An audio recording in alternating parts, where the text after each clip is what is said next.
The time bubble appeared in the lower storage vaults of the fortress of Hera. It made no sound. The air did not smell of ozone or magic. It smelled like dead static. The sphere was perfect and blue. It carved a perfect hole in the metal floor. The stone vanished where the sphere touched it. The energy collapsed in a flash of cold light. A figure crouched in the smoking crater. It looked like a human male. It was naked. It did not shiver in the cold air of the vault. Its eyes scanned the room. It did not blink. The intruder was not a man. It was a machine from a different timeline. It was a hunter. The intruder stood up. He looked at the thick blast doors. He was deep inside the home of the Ultramarines. This was Macragge. It was one of the most secure planets in the galaxy. The intruder began to walk. He did not run. He did not sneak. He walked with a smooth, purposeful stride. He heard the sound of heavy motors approaching. A maintenance servitor rolled around the corner. It was half man and half machine. It carried a heavy crate. The servitor saw the intruder. Its simple brain knew this was wrong. It sent a silent alarm signal to the security grid. The intruder did not stop. He walked straight at the servitor. The machine tried to back away. The intruder reached out his right hand. The skin on his hand vanished. It turned into liquid silver.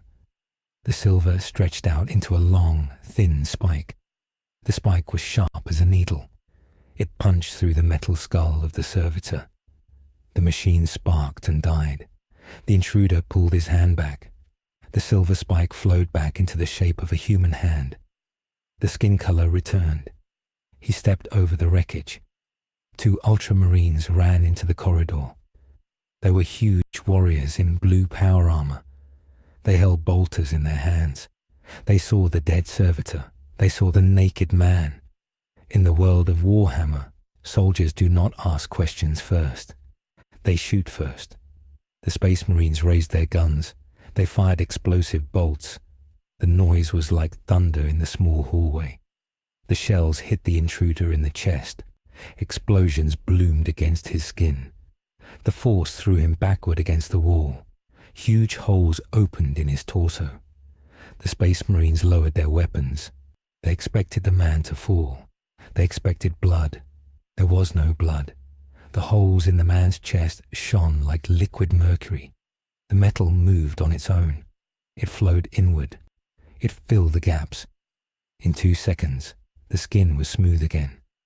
The intruder stood up. He tilted his head. The Space Marines froze for a single heartbeat. They knew how to fight orcs. They knew how to fight traitors. They did not know how to fight living metal. The intruder sprinted. He moved faster than a human could see. He slammed into the first Space Marine. The Marine weighed 1,000 pounds. In his armor, the intruder did not bounce off. He hit with the force of a crashing truck. His arms turned into silver hooks. He drove them into the soft joints of the Marine's armor. The Marine fell. The second Marine swung his bolter like a club. The intruder caught the weapon. His hand turned to liquid and flowed around the metal of the gun. He ripped it away. He formed a hammer with his other hand. He struck the Marine's helmet. The ceramite cracked. Both guards were dead. The intruder stood over them. He looked at the blue armor. He looked at the white symbols. His entire body began to ripple. The human skin tone vanished. He became a statue of chrome. Then the colors shifted. The chrome took on the texture of blue armor. His height increased. His shoulders widened. He formed the shape of a helmet. In 10 seconds, an exact copy of an Ultramarine stood in the hall. He picked up the fallen bolter. He tapped into the radio frequency. He listened to the voices. He found the location of the Primarch. The target was Roboute Guilliman. The machine began to walk toward the command center. The alarms finally began to ring, but they were looking for a naked man, not a brother. The intruder walked through the long corridors of the fortress of Hera. He looked exactly like a space marine. His armor was blue. The white symbol of the Ultra was painted on his shoulder. He carried a heavy bolt gun. His helmet was locked in place. Inside the helmet there was no face. There was only liquid metal. The metal held the shape of the helmet perfectly. The machine scanned every person he passed. He saw servants carrying trays of food. He saw scribes carrying stacks of paper. He saw other space marines walking to their training cages. The intruder did not speak. He walked with the heavy thud of a super soldier. His internal computer analyzed the layout of the base. He needed to find the Primarch. The map in the dead marine's radio gave him a general direction. He had to go up. The Primarch was in the Strategium. The fortress was like a city. It was made of white marble and gold. It was beautiful, but it was also a weapon. Every hallway had a gun turret. Every door had a code. The intruder walked up to a heavy security gate. A human guard stood there. The guard wore the uniform of the Ultramarine Defense Force. He looked tired. His uniform was wrinkled. He had been on duty for 12 hours. He saw the Space Marine approaching. The guard straightened up. He respected the Space Marines. He feared them. He hit a button on his console. The gate began to slide open. The guard expected the Space Marine to walk past him without a word. Most of them did. They were gods, and he was a man. The intruder stopped. The guard looked nervous. The intruder turned his helmet to look at the guard. The machine needed information. The radio traffic was encrypted. He needed a higher clearance code. He reached out his hand. The blue gauntlet grabbed the guard by the neck. The guard tried to scream. The metal fingers squeezed. It was not a violent crush. It was precise. The intruder lifted the man off the ground. The guard kicked his legs. The intruder's other hand changed. The fingers melted. They turned into a sharp spike. The spike shot forward into the data port on the console. The machine did not type the code. He injected his own body into the computer. He felt the flow of electricity. He felt the data streams. He found the clearance codes for the upper levels. He found the daily schedule of Roboute Guilliman. The Primarch was in a meeting about grain supplies. The intruder withdrew his hand. The spike turned back into fingers. He dropped the guard. The man fell in a heap. He was unconscious but alive. The machine did not kill him because it was not necessary. Efficient hunters do not waste energy. The gate opened fully. The intruder walked through. He was now in the officer sector.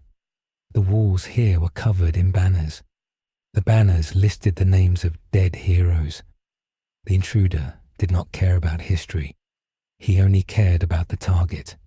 He calculated the distance. He was 400 meters away. He increased his pace. Deep in the lower vaults, a tech priest arrived at the scene of the first kill. His name was Macragge. He wore red robes. He had a mechanical eye that zoomed in and out. He looked at the dead servitor. He saw the hole in the skull. It was perfectly round. There were no burn marks. It was not a laser. It was not a bullet. It looked like the metal had just vanished. Kale moved to the dead Space Marines. This was a tragedy. To lose a Space Marine inside the fortress was impossible. Kale plugged a cable from his chest into the armor of the dead Marine. He downloaded the suit's last memory. He watched the video feed. He saw the naked man. He saw the man turn into liquid silver. Kale felt fear in his organic brain. He felt curiosity in his machine brain. Kale disconnected the cable. He opened a channel to the security command. He spoke in a binary code language. He reported an Omega-level threat. He reported a shapeshifter. He did not say it was a demon. Demons were made of magic and emotion. This thing was made of matter and physics. It was cold. Cale ordered a lockdown of the lower levels. He ordered the vents to be sealed.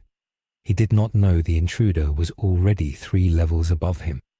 The bureaucracy of the Imperium was slow. The message had to go to a sergeant. The sergeant had to read it. The sergeant had to verify it. Then the sergeant had to call a captain. This took time. The intruder did not need time. The intruder reached the lift. The doors were gold. 2 Space Marines stood guard. They were veterans. They wore white helmets. They saw the intruder approaching. They did not open the doors. One of the veterans held up a hand. He spoke over the radio. He asked for identification. The intruder played the voice of the dead Marine. He said his name was Brother Guilliman. He said he had a report for the captain. The veteran paused. He checked his data slate. Brother Guilliman was listed as being on patrol in the lower vaults. The veteran asked why Guilliman was here. The intruder did not answer with words. He answered with action. He raised the bolter he had stolen. He did not aim. The machine logic calculated the angle instantly. He pulled the trigger. The bolt shell flew across the hall. It hit the veteran in the face. The helmet exploded. The second veteran shouted a warning. He raised his own gun. The intruder dropped his weapon. He sprinted. He covered the distance in 2 seconds. He slammed into the second veteran. The impact cracked the marble floor. The intruder's arms turned into blades. They were long silver swords growing out of his wrists. He slashed through the armor. The ceramite plate sliced like paper. The veteran fell. The intruder stood alone in front of the lift. The alarm finally sounded. A loud siren wailed through the fortress. Red lights began to flash. The machine knew he had lost the element of surprise. This changed the tactical parameters. Stealth was no longer an option. Speed was now the priority. He punched the button for the lift. The doors did not open. The lockdown had started. The machine looked at the metal doors. He did not look for a pry bar. He stepped back. His body began to shift. The blue armor melted away. He became a smooth chrome shape again. Then he grew thinner. He stretched his body out. He became a flat sheet of liquid metal. He pressed himself against the crack between the elevator doors. He flowed through the tiny gap like water. Inside the shaft he reformed. He grabbed the cables. He began to climb. He climbed faster than a spider. He pulled himself up toward the command deck. In the Strategyum Roboute, Guilliman sat at a massive wooden table. The room was large and round. The walls were covered in screens. The screens showed maps of the galaxy. They showed supply lines and troop movements. Guilliman was a giant. He did not wear his helmet. His face was noble and tired. He had been awake for 3 days. He was reading a report about wheat production on an agri-world. He knew that soldiers needed food to fight. He took his job seriously. He heard the siren. He did not jump. He looked up slowly. A captain ran into the room. The captain's name was Sinon. Sinon said there was an intruder. He said 2 guards were dead at the lift. Guilliman stood up. He was wearing his blue power armor. On his hip was a gladius sword. On the table was the Hand of Dominion, his massive power gauntlet. He picked up the gauntlet. He slid his hand inside. The weapon hummed with power. He asked for a status report. Sinon said the cameras showed a Space Marine killing his brothers, but the Marine was not on the roster, and the Marine could walk through walls. Guilliman frowned. He possessed a strategic mind that had no equal. He analyzed the facts. An enemy that looked like a friend. An enemy that could change shape. It sounded like Alpha Legion trickery. Or it was a warp spawn. He ordered his honor guard to form a perimeter. He ordered the librarians to scan the area for psychic energy. The intruder reached the top of the elevator shaft. He found the doors sealed from the inside. He could hear voices on the other side. He knew there were heavy weapons waiting. He did not go through the door. He looked at the ceiling of the shaft. There was a maintenance hatch. He extended his arm. It became a long pole. He pushed the hatch open.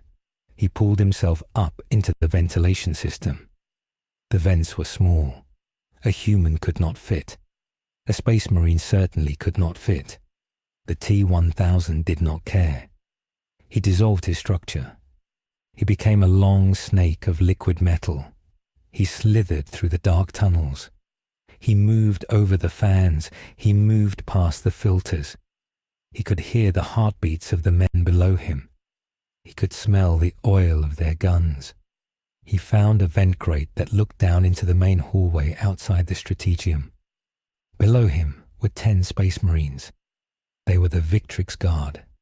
They carried storm shields and power swords. They were the best warriors in the chapter. They were watching the elevator doors.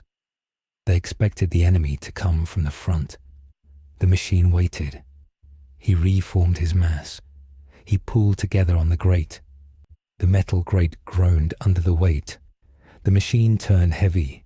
He broke the bolts holding the grate. He fell. He did not fall as a man. He fell as a heavy ball of spiked metal. He landed in the middle of the squad. The impact knocked 3 Marines down. The ball exploded outward. Spears of silver shot in every direction. The spears punched through armor and flesh. The T-1000 stood up in the center of the carnage. He formed 2 long blades for arms. He spun in a circle. The blades rang against the storm shields. The energy fields on the shield sparked. The intruder was strong. He was physically stronger than a space marine. His hydraulic pressure was immense. He kicked a marine in the chest. The marine flew backward and smashed into a statue. The Victrix Guard reacted instantly. They did not panic. They closed the circle. They stabbed with their power swords. The energy blades cut into the intruder's body. They sliced off his arm. The arm fell to the floor. The metal splashed. But then the metal moved. It rolled across the floor. It rejoined the main body. The arm grew back in a second. The Marines saw this. They knew their swords were useless. One sergeant shouted to use plasma. A Marine raised a plasma pistol. He fired a ball of blue sun. The plasma hit the intruder in the stomach. The heat was intense. It melted the liquid metal. It vaporized a chunk of his torso. The intruder stumbled back. This was data. The machine learned. Heat was dangerous. High energy was a threat. He needed to eliminate the plasma weapon. He threw a piece of himself. A glob of silver flew from his shoulder. It hit the plasma pistol. It covered the vent ports of the gun. The gun overheated instantly. The Marine tried to drop it. It exploded in his hand. The blast killed the Marine and knocked the intruder down. The intruder's body was a mess of bubbling chrome. He looked like a melted candle. Slowly, he began to reform. He stood up. He looked at the heavy door to the Strategium. It was only 10 meters away. Inside the room, Guilliman heard the explosion. He looked at the door. He knew his guards were dying. He felt a cold anger. He did not like waste. He did not like losing sons. He walked to the door. Captain Sinon tried to stop him. Sinon said it was too dangerous. Guilliman ignored him. The Primarch walked to the door. He signaled for it to open. The heavy blast door slid apart. Guilliman stepped out. He saw the hallway. It was covered in silver splinters and blue armor parts. He saw the intruder. The machine was currently shaped like a faceless silver mannequin. It turned to look at Guilliman. The machine ran a scan. Target acquired. Roboute Guilliman. Primary objective. The machine did not hesitate. It sprinted at the Primarch. It formed a massive hammer with its right arm. It swung the hammer at Guilliman's head. Guilliman moved. He was a Primarch. He was faster than any space marine. He was faster than thought. He ducked the hammer. He swung the hand of dominion. The power fist hit the intruder in the ribs. The force was enough to shatter a tank. The intruder folded in half. He was launched down the hallway. He hit a marble pillar. The pillar collapsed. The ceiling groaned. Dust fell from the air. Guilliman stood ready. He watched the pile of rubble. He expected the enemy to be broken. He expected bones and blood. He saw silver liquid flowing out from under the stones. The liquid pooled together. It stood up. It formed the shape of a man again. The intruder was undamaged. The physical blow had moved him, but it had not hurt him. Kinetic energy could not kill a liquid. Guilliman narrowed his eyes. He realized this was not a warrior he could beat with brute force. This was a puzzle. He liked puzzles. The intruder looked at Guilliman. It calculated the odds. The target was stronger than expected. The target's reaction time was 0.04 seconds faster than the machine's prediction. The intruder adjusted its combat model. It needed to be faster. It needed to use the environment. It looked at the walls. It saw the power conduits. It saw the fire suppression pipes. The machine dissolved into a puddle. It slid across the floor toward Guilliman's feet. Guilliman stepped back. He fired the bolter built into his gauntlet. The explosive shells hit the puddle. They splashed the metal around, but the drops just rolled back together. The puddle formed a spike. It shot up at Guilliman's neck. Guilliman caught the spike with his power fist. The energy field flared. The metal sizzled. More Space Marines arrived. They came from the ends of the hallway. They had heavy bolters. They had flamers. A lieutenant shouted an order. "Purge it with fire." A stream of promethium fuel sprayed over the intruder. The fire roared. The liquid metal turned red. It began to boil. The machine thrashed. It did not feel pain, but its sensors were overloading. The heat was disrupting the magnetic cohesion of its cells. It needed to escape the heat. It threw itself at the wall. It smashed through the stone. It fell into the room next door. It was a strategy room. It was dark. The machine rolled into the corner. It cooled down. Its surface turned from red back to silver. Guilliman ordered the men to hold fire. He walked to the hole in the wall. He looked inside. He saw nothing. The enemy was hiding. He turned to Captain Sinon. He gave orders. He told them to seal the sector. He told them to bring melter bombs. He told them to bring cryoweapons if they had them. He realized that extreme temperatures were the key. He was adapting his doctrine. This was the strength of the Imperium. They were slow, but they learned. The intruder lay in the dark room. It ran a diagnostic. It had lost 4% of its mass to vaporization. Its reaction speed was reduced by 2% due to thermal stress. It needed a new disguise. It needed to get close again. It scanned the room. There was a dead scribe in the corner. The scribe had died from the shockwave of the explosion. The machine flowed over the body.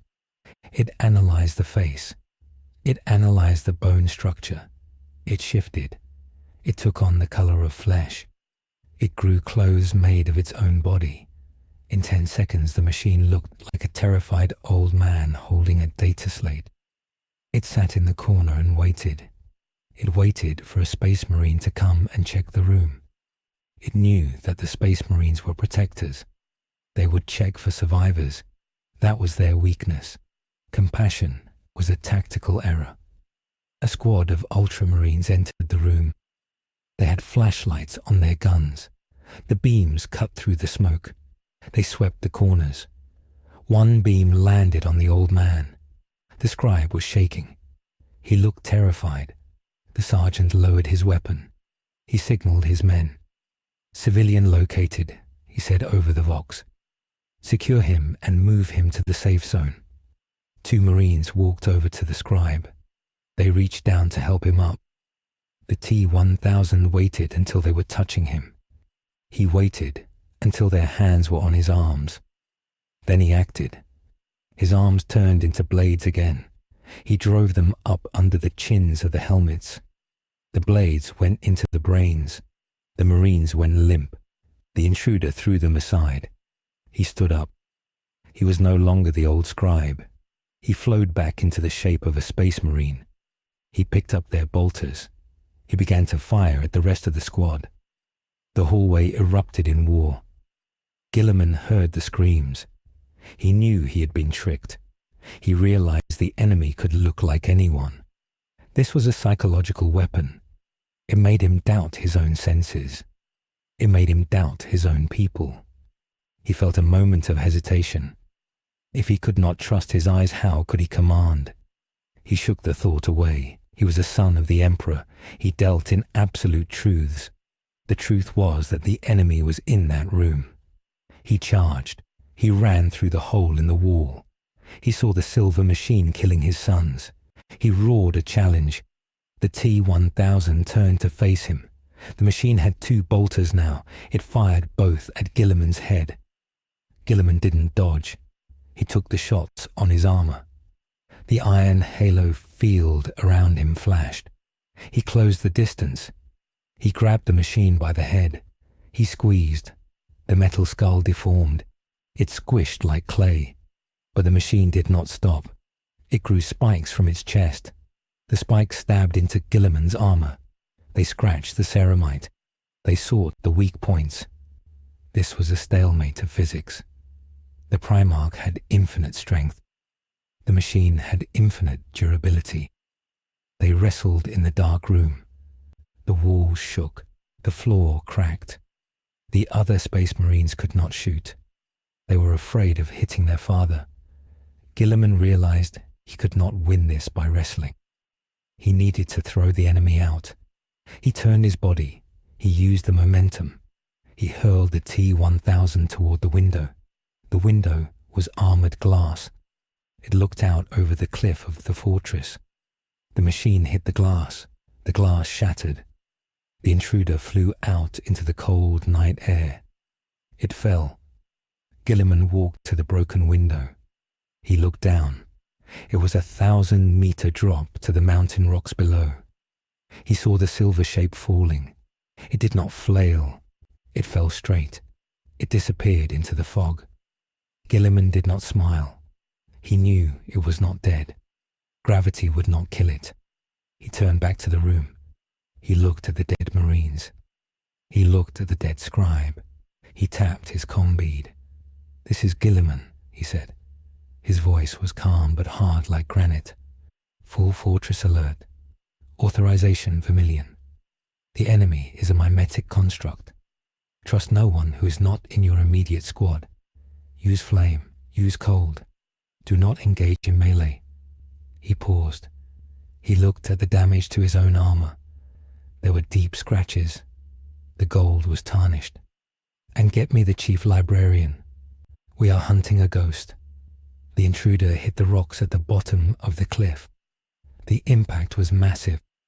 It flattened the machine into a disc. It lay there for a minute. The snow fell on the silver metal. The metal twitched. It pulled itself together. It rose up. It was damaged. It moved with a slight limp. It corrected the limp. It looked up at the fortress high above. The lights were turning on. The searchlights were sweeping the mountain. The machine calculated a new route. The frontal assault had failed. The deception had failed. It needed a new asset. It needed a vehicle. It turned and walked toward the vehicle depot at the base of the mountain. It did not stop. It did not feel frustration. It only felt the mission. The mission was active. The target was alive. The hunt continued. Deep in the fortress, the logistics of the war machine began to turn. Scribes woke up thousands of soldiers. Armories were opened. Tanks were fueled. The death of 10 Space Marines was a catastrophe. The paperwork for their gene seed recovery was already being filed. Servitors were scrubbing the blood from the floor. The Imperium was a machine of flesh and stone. It was wounded, but it was grinding forward. Guilliman stood in the strategium. He watched the tactical map. A red rune marked the location where the enemy had fallen. He watched the rune. He waited for it to move. He knew it would move. He tightened his grip on his sword. He was ready for the second wave. The first battle was over. The war for the fortress had just begun. The cold wind of the Macragge mountains howled against the lower blast gates of the fortress. It was a sound that usually brought comfort to the garrison. It meant the weather was fighting for them. Tonight, the wind sounded like a warning. The T-1000 walked through the snow. It had repaired the damage from the fall. Its chassis was whole again. It did not feel the cold. It did not feel the exhaustion that was currently plaguing the human defenders inside the walls. It walked to the perimeter of the Magna Armorium. This was the vast hangar complex at the base of the mountain.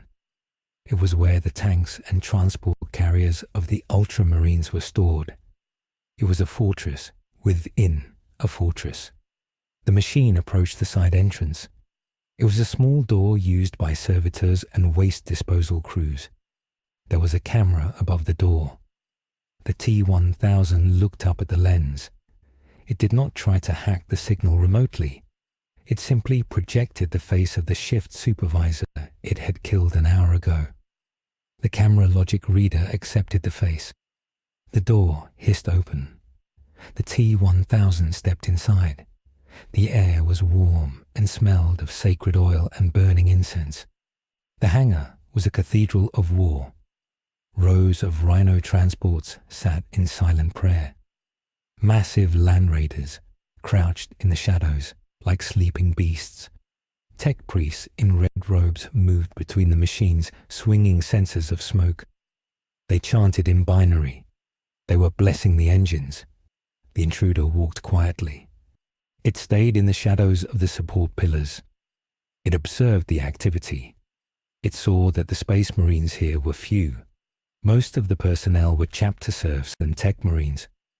The Space Marines were drivers and gunners. They were busy running diagnostic checks. The alert from the upper fortress had reached them. They knew there was an intruder. They were preparing the tanks for war. This was exactly what the T-1000 wanted. It did not want to fight a tank. It wanted to be the tank. It located a target. It was a land raider redeemer named the Fire of Hera. It was a massive vehicle armed with flamestorm cannons. It was being prepped by a lone tech marine. The tech marine was welding a patch of armor on the tread guard. He was focused on his work. He was muttering a prayer to the Omnicia. The T-1000 moved. It flowed across the floor like a spill of oil. It moved silently. It rose up behind the tech marine. It formed a blade and severed the marine's spine at the neck connection. The marine slumped forward. He did not die instantly. His transhuman physiology tried to keep him alive. The T-1000 covered his mouth with the silver hand. It suffocated him. It dragged the heavy body into the shadows between the tracks. The machine stood over the dead engineer. It looked at the red armor. It looked at the servo arm on the backpack. The T-1000 began to change. Its body expanded. It mimicked the bulk of the power armor. It grew the extra mechanical limbs. It formed the cog-shaped axe of the Mechanicus. In 20 seconds, an exact copy of the tech marine stood by the tank. The copy picked up the welding torch. It turned back to the tank. It did not weld. It placed its hand on the hull of the Land Raider. It extended fine filaments of liquid metal into the armor. It sought the electronic nervous system of the tank. In the Warhammer, 40,000 universe machines have souls. They are called machine spirits. They are primitive and angry and stubborn. When the T-1000 tried to interface with the Land Raider, it met resistance. The tank's computer did not want to yield. It felt the intruder as a cold virus. The T-1000 did not understand spirituality. It understood code. It flooded the tank's logic gates with override commands. It was a battle of wills fought in microseconds. The ancient programming of the Land Raider fought back. It tried to lock the doors. It tried to trigger the fire suppression system. The T-1000 was relentless. It was a hunter from a future that had destroyed all humanity. It knew how to kill machines too. It isolated the machine spirit. It quarantined the command protocols. It bypassed the biometric locks. The heavy side door of the tank clicked open. The T-1000 climbed inside. Up in the strategium, the mood was brittle. Roboute Guilliman stood over the tactical table. The lights in the room were dim. The screens flickered with data. Reports were coming in from every sector. There were phantom sightings everywhere. A guard in the North Tower claimed he saw a silver man. A cook in the mess hall claimed the soup pot turned into a monster. Paranoia was spreading like a plague. This was the enemy's true weapon. It was wasting their time. Guilliman rubbed his eyes. He had not slept. He was a demigod, but even demigods have limits. He looked at the logistics report. They were burning fuel at triple the normal rate because of the mobilization. They were using ammunition on shadows. Chapter Master Calgar stood next to his genetic father. Calgar was a mountain of a man even among space marines. He wore the gauntlets of Ultramar. He looked angry. He wanted to fight. He hated this invisible war. He suggested they flood the lower levels with neurotoxin gas. It would kill any mortal intruder. Guilliman shook his head. He explained that the enemy did not breathe. Gas was a waste of resources. They needed to force the enemy into a kill box. They needed to predict its objective. Guilliman looked at the map. He traced the route from the cliff bottom. He saw the vehicle depot. His eyes widened. He realized the mistake. They were protecting the people. They should have been protecting the heavy weapons. Guilliman keyed the Vox channel to the Armorium. He called for Tech Captain Cicero. There was no answer. All he heard was static. Then he heard a sound that chilled his blood. It was the sound of a heavy engine revving. It was the roar of a Land Raider engine.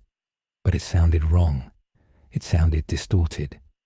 Guilliman shouted an order to the perimeter guard. He told them to seal the Armorium blast doors. He told them to trap whatever was inside. It was too late. Inside the hangar, the fire of Hera lurched forward. There was no driver in the seat. The T-1000 was not sitting in the chair. It had spread itself out. It was coating the interior of the cockpit. It was physically pulling the levers and pressing the buttons with extensions of its own body. It was the crew. The tank smashed through the maintenance scaffolding. The metal pipes screamed as they were crushed. The other tech priests turned to look. They were confused. They waved their hands. They thought it was a malfunction. They did not shoot. They shouted prayers to calm the machine. The Land Raider did not calm down. It rotated its side sponsons. The heavy flamestorm cannons aimed at the row of parked rhinos. The nozzle sparked. A torrent of liquid fire spewed out. The promethium was refined and hot. It washed over the parked vehicles. It washed over the tech priests. The screams of the men were drowned out by the roar of the fire. The fuel tanks of the rhinos cooked off. Explosions blossomed in the hangar. Fire rolled across the ceiling. The fire suppression system activated. Water and foam sprayed down from the roof. It mixed with the burning oil. It created a thick, choking fog. The alarm klaxons began to howl. The massive blast doors at the end of the hangar began to close. They were 10 meters tall and made of adamantium. They were designed to stop a Titan. The T-1000 saw the doors closing. It calculated the speed of the tank versus the speed of the doors. It would not make it. It needed to be faster. It overrode the engine's safety limiters. It flooded the reactor with fuel. The engine screamed. The tank surged forward. It smashed through a pile of crates. It crushed a servitor that was too slow to move. The tank hit the gap in the doors just as they were closing. The metal groaned. The Land Raider was a heavy tank, but the doors were heavier. The doors clamped down on the hull of the tank. The metal crunched. The tracks spun on the concrete floor. Sparks flew like fireworks. The T-1000 was inside the tank. It felt the pressure. The hull was buckling. If the tank was crushed, the T-1000 would be trapped. It needed to break the door. It turned the flamers forward. It fired point blank into the door mechanism. The heat was intense. The hydraulic pistons of the door began to glow red. They softened. The tank pushed. With a screech of tearing metal, the door gave way. The Land Raider burst out into the courtyard. It was night in the courtyard. The snow was falling heavily. The courtyard was filled with mustered troops. There were 3 squads of intercessors and a Predator tank guarding the gate. They saw the burning Land Raider burst from the hangar. They saw the smoke and the fire behind it. They hesitated. They saw the blue colors of the chapter. They saw the name on the hull. It was a friendly unit. The sergeant of the guard squad hailed the tank. He asked for a status report. He asked who was driving. The Land Raider did not answer. It opened fire. The twin-linked assault cannon on the hull spun up. It sprayed a wall of lead at the infantry. The intercessors were cut down where they stood. Their armor could stop small arms, but it could not stop heavy bolter rounds. Bodies exploded. The snow turned red. The Predator tank realized the betrayal. Its turret traversed. Its las cannon glowed. The gunner fired. The beam of light hit the Land Raider in the front armor. It punched a hole. Molten metal sprayed inside the cockpit. The T-1000 was hit. The laser beam vaporized a section of its liquid body. It lost mass. It recoiled from the heat, but it did not die. It flowed around the hole. It patched the breach in the tank's hull with its own silver substance. The tank kept moving. It rammed the Predator. The collision shook the ground. The Land Raider was heavier. It pushed the Predator sideways. It pushed it into the fortress wall. The T-1000 fired the flamers again. It bathed the Predator in fire. The crew inside the Predator cooked. The ammunition magazine ignited. The turret blew off. Guilliman watched the feed on his screen. He saw the carnage in the courtyard. He saw his sons dying by their own weapons. He slammed his fist onto the table. The wood cracked. He had been outmaneuvered. The enemy had turned his own strength against him. He looked at Captain Sinon. He gave a new order. He ordered the heavy weapons teams on the wall to target the fire of Hera. He ordered them to destroy it. He authorized the destruction of a relic of the chapter. It pained him. The machine spirit of that tank was older than he was. It was a hero of the chapter. Now it had to die. On the walls, the Devastator squads took aim. They held las cannons and missile launchers. They locked onto the tank below. They fired. A volley of missiles streaked down. They hit the Land Raider. The explosions were massive. The tracks were blown off. The hull was cracked open. The engine died. The tank sat burning in the snow. It was a wreck. The soldiers cheered. They thought it was over. They thought the pilot was dead. Guilliman did not cheer. He watched the thermal scan. He saw the heat signature of the burning tank. But then he saw something else. He saw a cold spot moving away from the wreck. It was moving through the smoke. It was small. It was fast. It was heading for the drainage grid. The enemy had ejected before the final volley. It had sacrificed the tank to cause chaos. It had achieved its goal. The hangar was on fire. The vehicle pool was compromised. A dozen Space Marines were dead. A Predator and a Land Raider were destroyed, and the enemy was still loose. The T-1000 flowed into the drainage pipe. It was dark and smelled of chemical waste. The machine was smaller now. It had lost mass in the battle. It was roughly 85% of its original volume. It needed to be careful, but it had successfully degraded the enemy's defensive capabilities. It had created a distraction. Now the fortress was in chaos. Teams were fighting fires. Medics were tending to the wounded. The command structure was stressed. This was the ideal environment for the next phase. The machine moved through the pipes. It consulted the map it had stolen from the computer. The pipes led to the residential district. This was where the chapter serfs lived.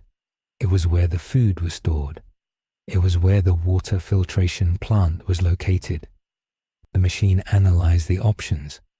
Poisoning the water was efficient but slow. Starvation was too slow. It needed a strategic decapitation. It needed to isolate the Primarch. To do that, it needed to cut the eyes and ears of the fortress. It needed to destroy the astropathic choir. The astropaths were the psychic telepaths who allowed the fortress to communicate with the rest of the Imperium. They were located in a spire high above the residential district. If they were dead, Macragge would be silent. No calls for help. No coordination with the fleet in orbit. The planet would be blind. The T-1000 changed its shape. It became a stream of silver liquid rushing through the dark water of the sewer. It moved against the current. It moved with purpose. Back in the Strategium, the reports of the damage were coming in. The fire in the hangar was spreading. It threatened the ammunition stores. Guilliman had to make a choice. He could send more men to fight the fire or keep them guarding the command center. He chose the fire. He could not risk the fortress blowing up from the bottom.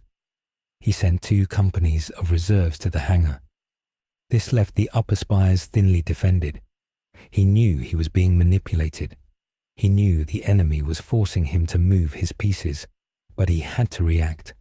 This was the burden of command. You had to play the hand you were dealt. He turned to the chief librarian Tigurius. Tigurius was a powerful psyker. He wore a blue hood and carried a staff that crackled with lightning. His eyes glowed with blue fire. Guilliman asked him if he could sense the enemy. Tigurius shook his head. He said the enemy had no soul. It had no mind in the warp. It was a blank spot. It was invisible to psychic sight. This was a problem. The Space Marines relied on their spiritual senses as much as their physical ones. Against this enemy, they were blind. Guilliman walked to the window. He looked out at the burning courtyard. The snow was black with soot. He felt a deep tiredness in his bones. He was fighting a war against a single soldier, and he was losing. He needed to change the rules. He needed to stop thinking like a general and start thinking like a hunter. He needed to bait the trap. He turned back to the room. He ordered the Vox officer to open a channel to the entire fortress.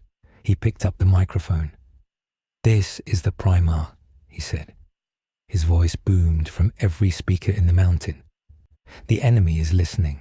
I know you can hear me. You are a machine. You calculate odds. You seek efficiency. Come to the Strategium. I am here. I am the objective. Stop wasting time with my sons. Come and face me." It was a challenge. It was also a lure. Guilliman was betting that the machine's programming would force it to take the most direct path to the target. He was making himself the bait. He ordered his honor guard to leave the room. He ordered them to wait in the hallway. He wanted to face the enemy alone. He wanted to see it clearly. He wanted to kill it with his own hands. Deep in the pipes beneath the floor, the T-1000 heard the voice. The vibrations traveled through the metal. It analyzed the audio. It confirmed the voice print. It was Roboute Guilliman. The target was broadcasting its location. The target was soliciting contact. The machine paused. Its logic processes whirred. Was it a trap? Yes. Did it matter? The mission priority was absolute. The target presented itself. The secondary objective of the astropathic choir was discarded. The primary objective was available. The machine stopped moving toward the spire. It found a vertical junction pipe. It began to climb. It climbed up toward the command deck. It moved past the barracks. It moved past the mess halls. It heard the soldiers running past. It ignored them. It was a silver arrow aimed at the heart of the Ultramarines. It reached a grate in the floor of a corridor near the strategium. It pushed the grate open. It slid out. It did not take the form of a space marine this time. That disguise had failed. It took the form of a statue. There were many statues in the hallway. It found an alcove. It formed itself into the shape of a silver eagle. It stood perfectly still on a pedestal. It waited. It watched the honor guard take their positions outside the doors. It watched the servants running with messages. It was patient. It was waiting for the door to open. It was waiting for the moment of distraction. The fortress was burning. The tanks were wrecked. The defenders were scattered and confused. The Primarch was isolated by his own choice. The enemy was inside the final perimeter. The scale of the threat had shifted from a tactical annoyance to a strategic crisis. The history books would record this night as the Night of the Silver Ghost. They would record the cost in lives and equipment. They would record that for the first time in history, the fortress of Hera was not a sanctuary, but a slaughterhouse. The air in the hallway grew cold. The lights flickered. The power grid was fluctuating due to the fire in the lower levels. In the semi-darkness, the silver eagle on the pedestal turned its head. Its eyes were not stone. They were liquid sensors. They focused on the heavy wooden doors of the strategium. The final hunt was about to begin. The machine did not feel excitement. It only felt the closing of the variable gap.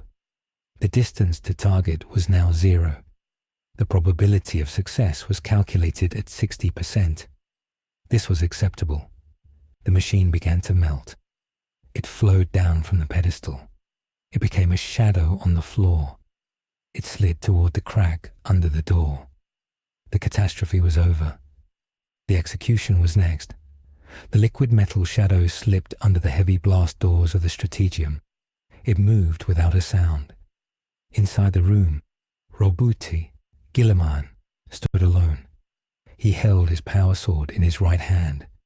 He held the hand of Dominion in his left. He was still as a statue. His heart beat slowly. He was listening to the air. The room was dark. The only light came from the tactical hololith table. It cast a blue ghost light on the walls. The air smelled of ozone and old paper. The Primarch watched the floor. He saw the shadow.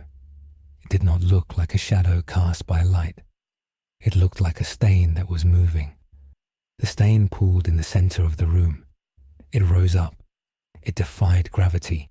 The silver liquid spiraled into a column. It formed legs. It formed a torso. It formed a head. The T-1000 did not take the shape of a space marine this time. It took the shape of Guilliman himself. It stood there. It was a perfect silver mirror of the Primarch. It was the same height. It had the same broad shoulders. It formed a sword on its arm that matched the length of the gladius. It was a psychological attack. It wanted to show the target that it was his equal. Guilliman did not blink. He did not feel fear. He felt insulted. To mimic a Primarch was a crime. To mimic him was a tactical error. It assumed vanity. Guilliman had no vanity. He lunged. He moved faster than the eye could follow. The hand of Dominion crackled with energy. He punched the silver duplicate in the chest. The blow was strong enough to shatter the hull of a tank. The silver chest exploded outward. The machine flew backward. It hit the tactical table.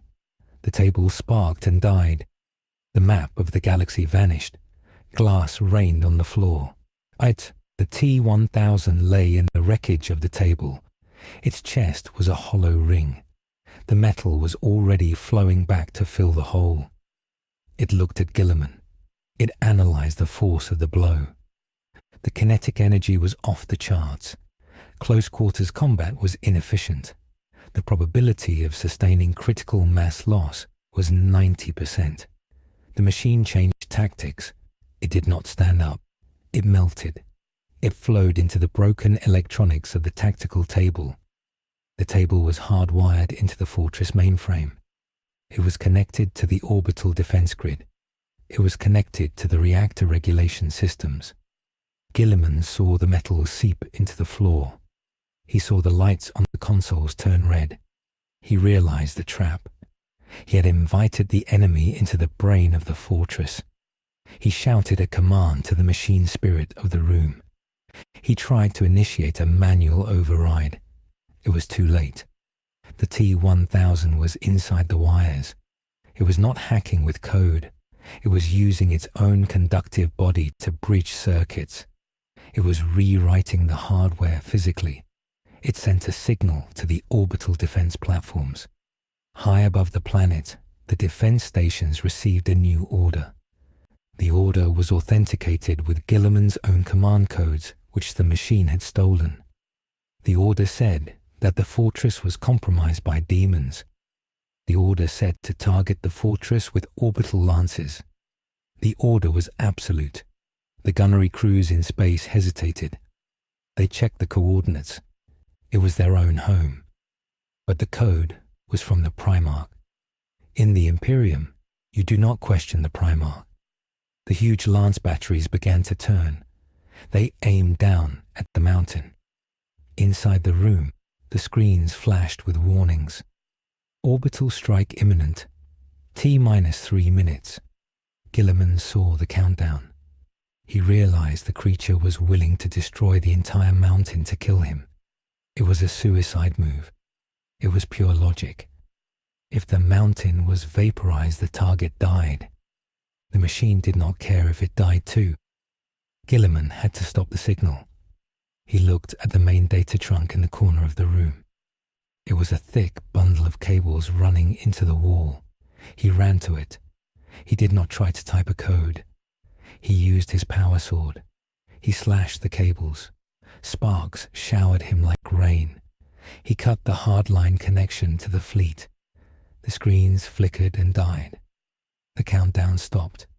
But the T-1000 was already moving. It had used the distraction to escape the table. It flowed into the ventilation output. It was gone from the room. But it had left a parting gift. Before Guilliman cut the line, the machine had sent a secondary signal. It had sent a scrap code virus to the reactor control levels. The virus was simple. It told the cooling pumps to stop. It told the control rods to lift. It initiated a thermal runaway. Guilliman stood in the dark, silent room. He was breathing hard. The fortress was blind. The comms were down. The orbital guns were aiming at them but holding fire. And now the floor beneath his feet began to vibrate. He knew that vibration. It was the hum of a reactor stressing. He tapped his bead. All units. This is Guilliman. The Strategium is offline. The enemy is in the infrastructure. We have a reactor leak in the lower vaults. Sector 7 through 9 evacuate immediately. Tech Marines to the core chamber. Move. He ran out of the room. The honor guard was waiting. They looked confused. They had heard the noise but saw no enemy. Guilliman did not stop to explain. He led them down the stairs. The elevators were unsafe. They had to run down 50 levels of stone steps. As they ran, they passed the mortal crew. The scene was one of misery. The scribes and servants were huddled in the hallways. The heating had failed in the upper levels. The air was freezing. Breath misted in the lantern light. They looked at their Primarch with wide, fearful eyes. They saw his armor was scratched. They saw the golden anger in his face. They pressed themselves against the walls to let the giants pass. The T-1000 moved through the waste pipes. It was hurt. The interaction with the high-voltage cables had disrupted its magnetic cohesion. It was struggling to hold a solid form. It needed biomass to stabilize its temperature. It dropped out of a pipe into a barracks room. It was a sleeping quarter for the Ultramar Defense Auxilia. There were 20 men in the room. They were asleep or playing cards. They looked up as the silver sludge hit the floor. The sludge rose up. It formed a bladed whirlwind. It did not speak. It simply killed. It moved through the room like a thresher. It was not cruel. It was harvesting. It needed the warmth of the blood to offset the chill of the void. It killed them all in 10 seconds. It stood in the center of the ruin, its surface slick with the red. The blood did not stick. It slid off the chrome. The machine felt its system stabilize. It was ready for the next phase. It checked its internal chronometer. The reactor meltdown was proceeding. The temperature in the core was rising by 12 degrees every minute. In 20 minutes, the containment vessel would crack.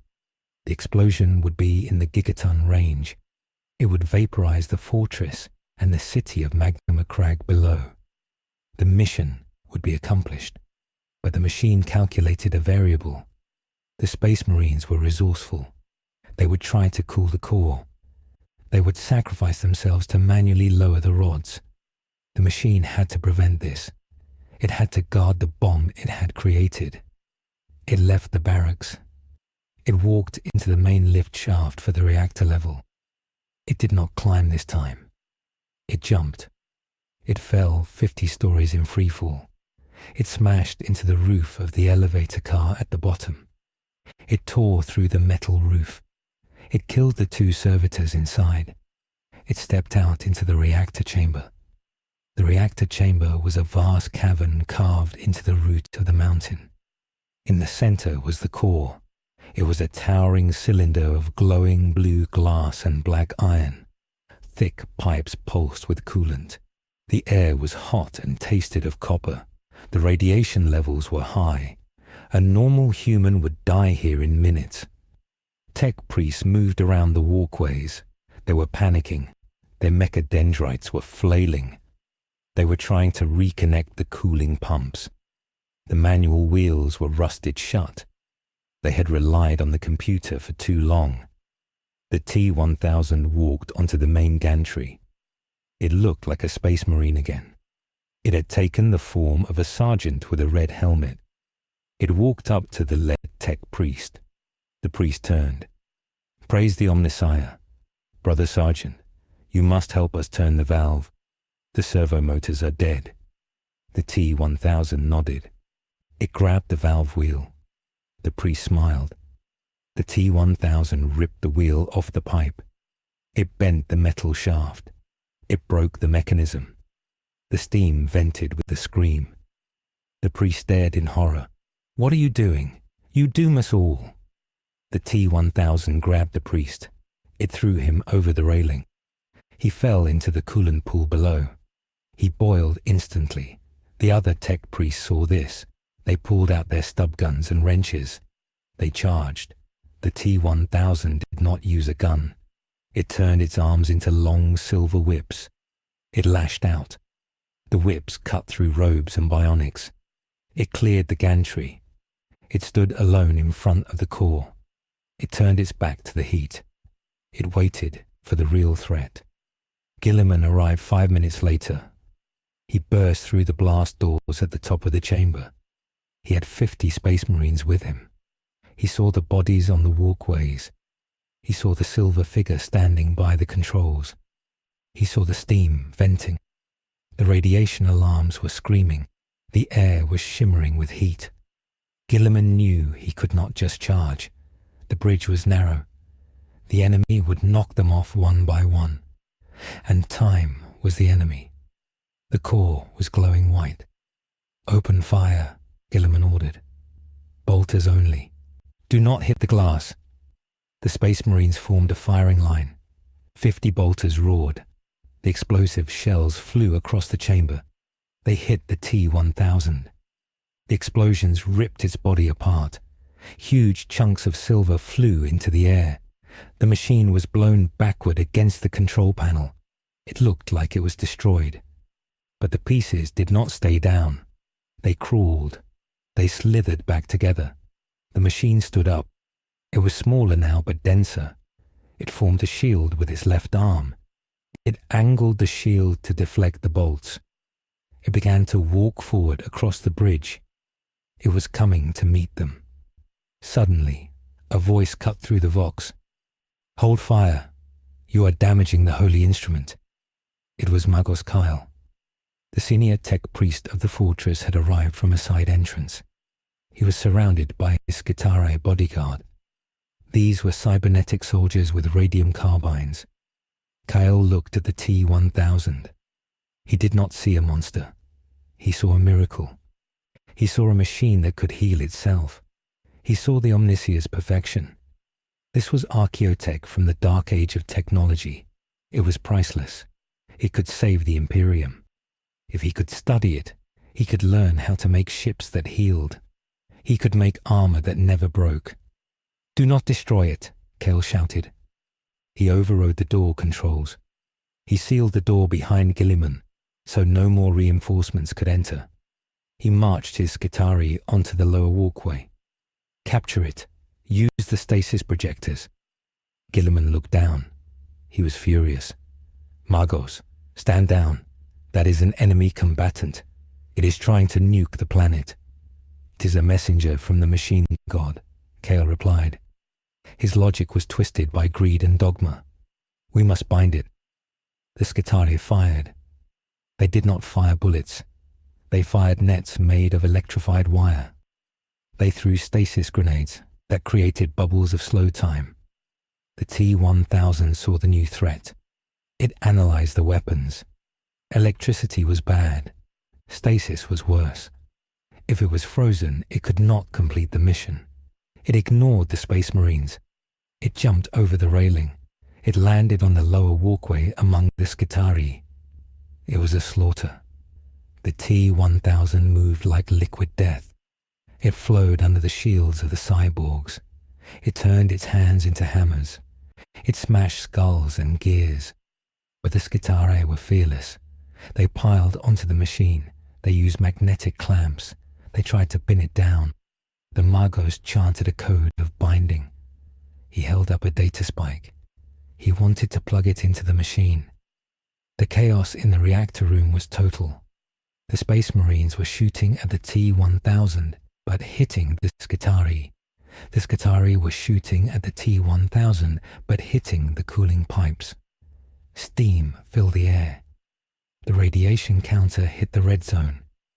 Guilliman realized he had lost control of the situation.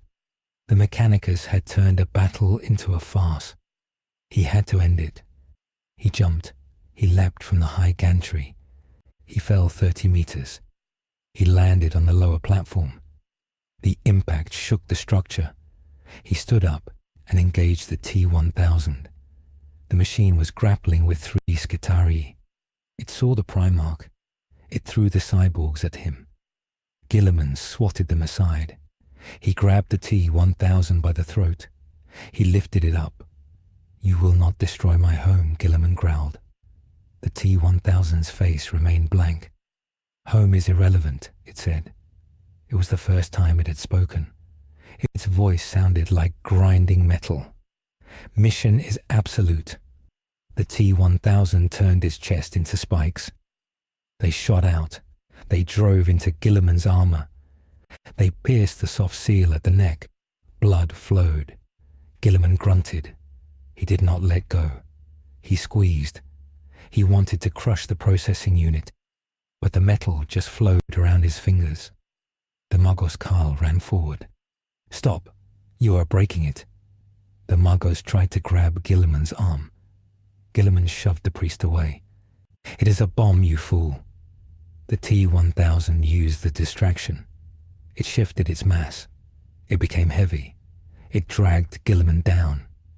They rolled toward the edge of the platform. Below them was the primary coolant pool. It was not water. It was a chemical sludge that was boiling. If they fell in, even the Primarch's armor would fail eventually. The T-1000 tried to roll them off. It was willing to die to kill the target. Guilliman dug his boots into the metal grating. He held on. He saw a loose power cable swinging from the ceiling. It was a high-voltage line cut by a stray shot. It was sparking. He had an idea. It was dangerous. It might kill him. But he had no choice. He reached out with one hand. He grabbed the live cable.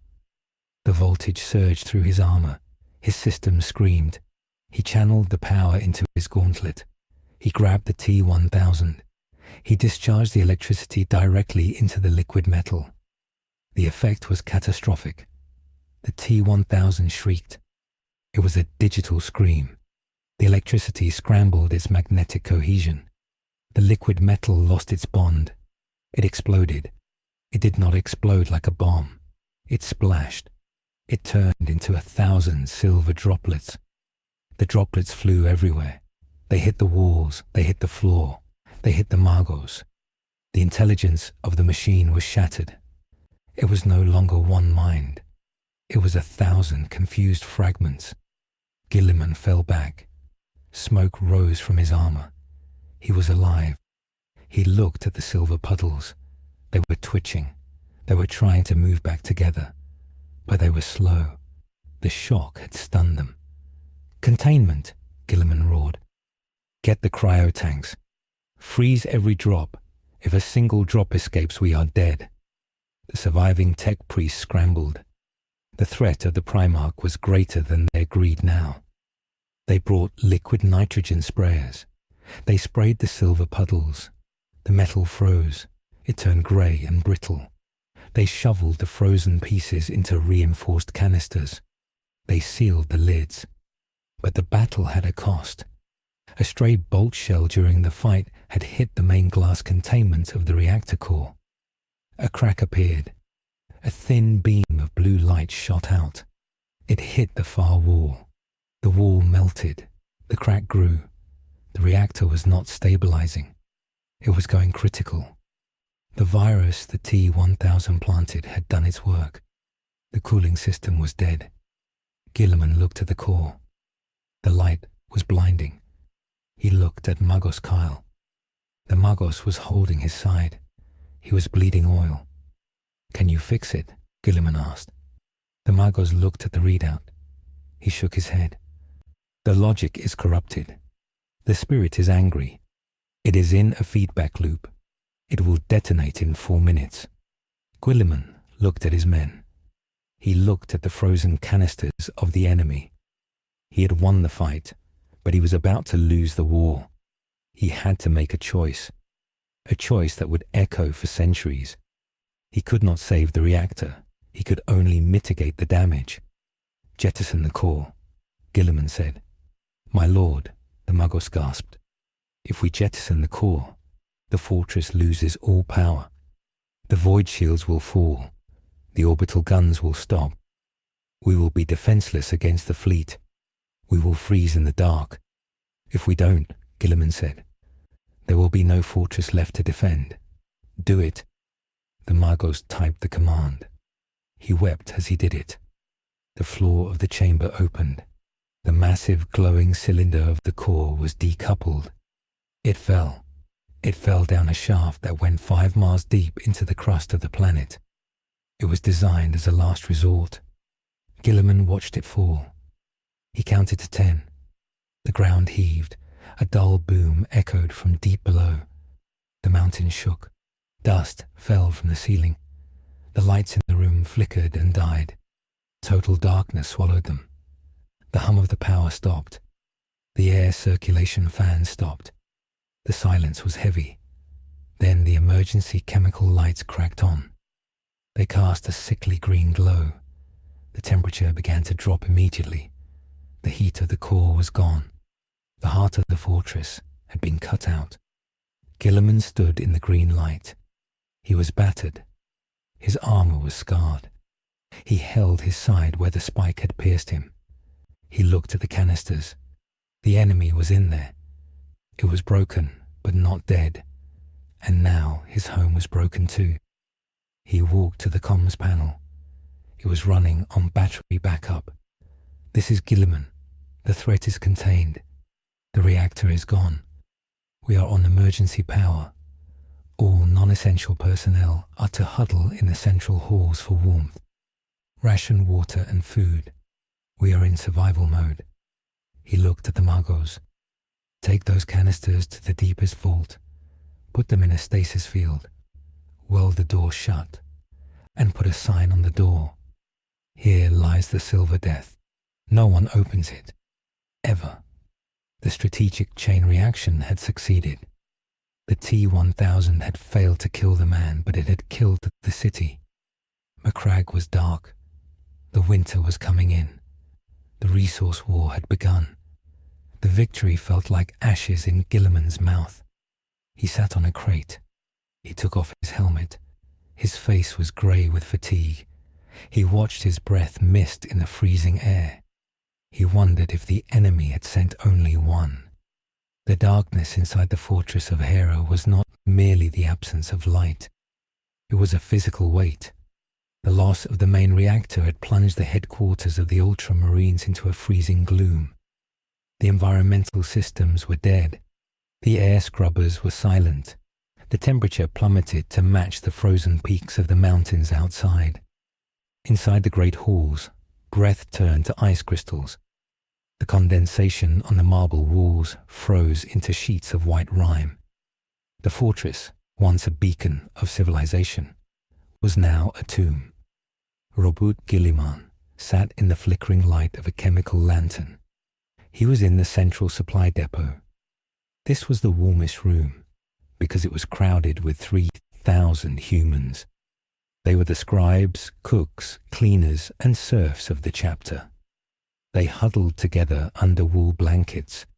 They burned furniture in oil drums to stay warm. The smoke hung low in the stagnant air. Guilliman did not sit on a throne. He sat on a crate of bolt shells. He did not wear his helmet. His face was gaunt in the harsh light. He was reviewing a slate of paper reports. The digital network was gone. They were back to ink and runners. A sergeant named Nevin approached him. Nevin was an old warrior. His face was scarred. He held a metal cup of hot water. He offered it to the Primarch. Guilliman took it. His hands were large enough to crush the cup, but he held it gently. The heat felt alien against his ceramite gauntlets. He drank. The water tasted of iron and smoke.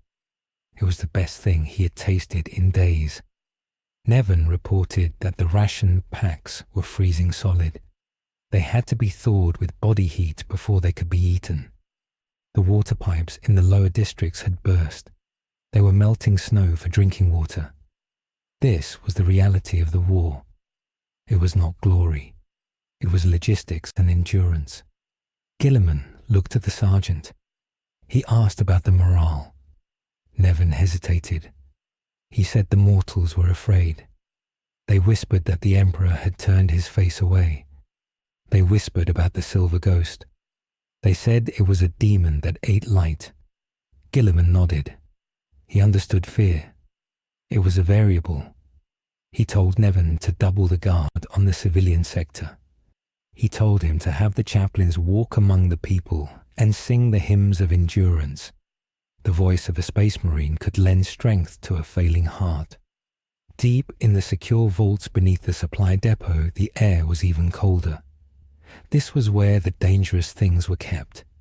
The vault was a cube of adamantium. The door was a slab of plasteel 3 meters thick. Inside the vault, the canisters containing the frozen remains of the T-1000 sat in a row. They were covered in frost. The stasis field generator hummed on a backup battery. The blue light of the field kept the liquid metal locked in a moment of time. It was a perfect prison. Magos Karl stood outside the vault door. He was shivering. His red robes offered little protection against the sub-zero chill. His mechanical parts were sluggish. The oil in his joints was thickening. But his mind was burning with a fever that had nothing to do with biology. He was a high priest of the machine god. He had spent his life seeking the lost technology of the past, the archaeotech, the STC fragments. He believed that knowledge was the only true wealth. Behind that door was a machine that defied the laws of the Mechanicus. It healed itself. It thought without a biological brain. It was heresy, but it was also beautiful. Kale had a choice. His orders from the Primarch were explicit. Seal the door, weld it shut, leave it alone. But Carl was a scholar. He told himself that he was doing it for the chapter. If he could understand how the metal worked, he could repair the damaged fortress. He could fix the reactor. He could save lives. This was the lie he told himself to justify his greed. The small choice was to open the inspection hatch. It was a small port used to check the atmosphere inside the vault. It was not the main door. It was safe. He typed the command into the keypad. The battery power was low, so the mechanism groaned. The small hatch hissed open. A cloud of vapor rolled out. Kale inserted a long mechanical probe. It was a sensor arm connected to his own neural jack. He wanted to take a sample, just a microscopic scraping of the frost on the canister. He guided the probe with his mind. He watched the grainy feed on his retinal display. The probe touched the canister. It scraped a tiny flake of the grey frozen metal. Kale retracted the probe. He closed the hatch. He held the sample in front of his face. It was the size of a grain of sand. It looked inert. He placed it on a portable analysis slate. He turned on the scanner. The beam of light hit the grain. The heat from the scanner beam was tiny, but it was enough. The grain of sand melted. It turned from grey to silver. It did not puddle. It vibrated. The T-1000 was not a biological organism. It did not have cells that died. It was a matrix of intelligent mimetic polyalloy. Each molecule contained the programming of the whole. The drop was small, but it was alive. It sensed the energy of the scanner. It sensed the bioelectricity of the magos holding it. It realized it was disconnected from the main mass. It ran a survival algorithm: current status, critical mass loss, immediate objective, acquisition of resources. The silver drop did not stay on the slate. It jumped. It moved with the speed of a striking snake. It landed on Kale's mechanical finger. Kale gasped. He tried to brush it off. The silver liquid seeped into the joint of his finger. It touched the copper wiring underneath. It found the data port. The T-1000 did not attack the flesh. It attacked the code. It injected itself into the Magos' nervous system. Kale froze. His eyes went wide. He tried to scream, but his vocal cords locked. A coldness sharper than the winter air flooded his mind. It was not a voice. It was a deluge of binary data. The machine was rewriting his drivers. It was deleting his memories of childhood. It was deleting his loyalty to the Emperor. It was deleting his fear. It replaced them with a single command: rejoin. The Magos stood up straight. His shivering stopped. His movements became smooth and hydraulic. He looked to the vault door. He was no longer Magos Carl. He was a terminal. He was a puppet. The T-1000 had found a way to bypass the physical prison. It had hacked the jailer. The Magos typed a new code into the door. It was the emergency release code. The heavy locking bolts clanked back. The massive door swung open. Carl walked inside. He walked to the stasis generator. He turned it off. The blue light faded. The canisters began to warm up. The frost melted. The grey metal inside turned silver. It began to swirl. The lids of the canisters rattled. They were pushed open from the inside. The liquid metal flowed out.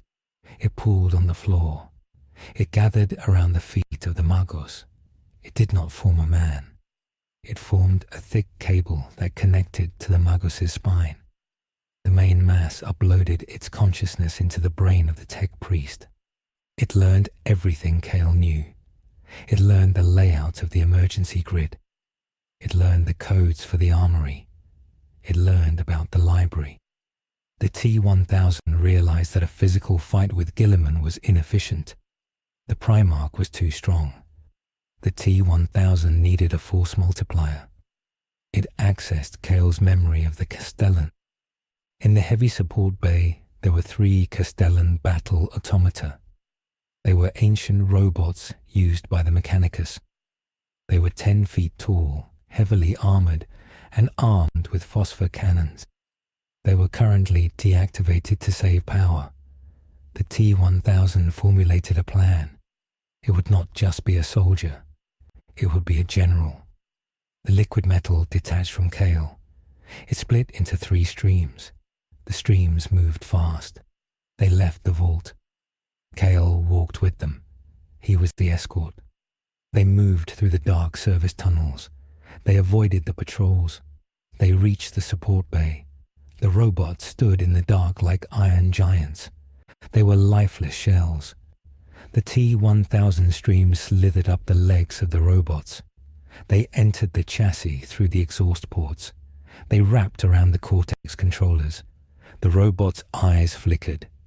They turned from a dormant yellow to a cold, predatory blue.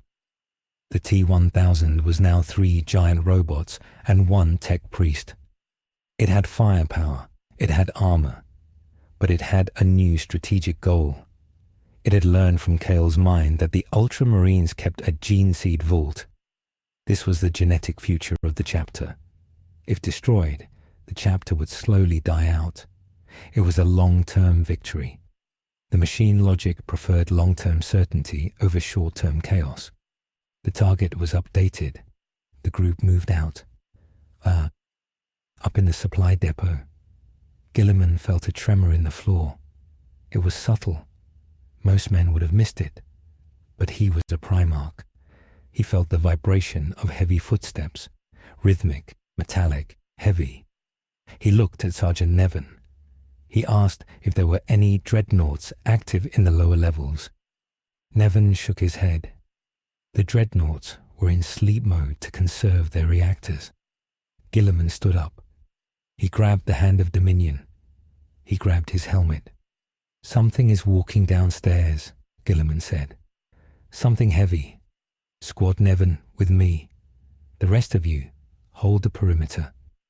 They moved into the hallway. The air was getting colder. The breath of the Space Marines fogged their visors. They went down the stairwell. They reached the junction that led to the heavy support bay. They found the door torn open. The metal was twisted. Guilliman examined the edges. It was not cut with a laser. It was torn by brute strength. He looked at the floor. He saw footprints. They were deep. They cracked the stone. "Castellans," Guilliman whispered. Someone woke the robots. He tapped his bead. "Tech control. This is Guilliman. Why are the automata active?" There was no answer. The line was dead. Guilliman knew then. The enemy was loose. He did not know how, but he knew. He felt a flash of frustration. He had done everything right. He had won the fight. He had contained the threat. But the entropy of the universe was relentless. The squad moved faster. They tracked the footprints. They were heading for the Apothecarian. The gene seed vaults. Guilliman realized the target. He broke into a run. "They're going for the legacy. Move!" The Space Marines sprinted. They were giants in power armor, but they moved with terrifying speed. They reached the long promenade leading to the Apothecarian. At the far end they saw them. 3 Castellan robots were marching abreast. They took up the whole hallway. Behind them walked Magos Kyle. "Magos!" Guilliman roared. "Hold your machines." Kale stopped. He turned. His face was slack. His eyes were silver mirrors. Magos Kale is archived. The voice was flat. We are the future. The robots raised their phosphor cannons. These weapons fired balls of burning white phosphorus that stuck to targets and burned underwater or in a vacuum. It was a horrific weapon. Scatter, Guilliman shouted. The hallway lit up with blinding white fire. The phosphor rounds hit the walls. Stone exploded. The heat was instantaneous. A space marine named Caius was hit. The burning goo stuck to his chest plate. It burned through the ceramite in seconds. It cooked the flesh underneath. He fell without a scream because his lungs were instantly seared. Guilliman charged. He zigzagged through the fire. He was the only one with a weapon capable of hurting the robots. His power fist. He needed to close the distance. The robots tracked him. Their targeting logic was enhanced by the T-1000. They triangulated his position. They fired a spread pattern. A wall of fire blocked his path. Guilliman did not stop. He ran through the fire. The flames licked his armor. The paint blistered. The warning runes in his HUD screamed. He hit the first robot. He punched it in the knee joint. The leg crumpled. The robot fell. Guilliman climbed onto its chest. He ripped the head off with his power fist. Sparks showered him. But as the robot died, something happened. The silver liquid inside it poured out. It did not die with the chassis. It jumped to the next robot. The second robot grew larger. Its armor thickened. It grew new weapon mounts.